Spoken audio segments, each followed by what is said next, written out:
Russia army చీఫే చనిపోయారా ఏకంగా?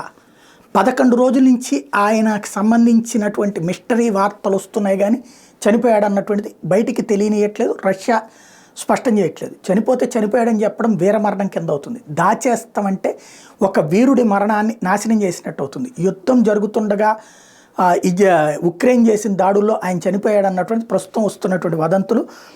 It's been 11 days since rumors started buzzing on social media that Valery Gerasimov, Russian Army's Chief of General Staff and Putin's top war commander, could be killed in Ukraine strikes on Crimea.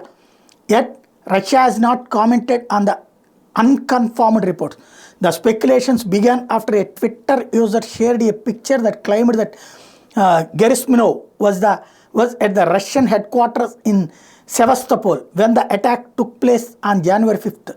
Gerasimov was last officially seen handling awards to Russian soldiers on December 29th last year. డిసెంబర్లో 29వ తారీఖు తర్వాత army chief ఎవరికీ కనిపించలేదు. ఆయన ఎక్కడైతే సెవస్తోపోల్ దగ్గర ఉంటే అక్కడే మొన్న ఉక్రెయిన్ అటాక్ చేసింది.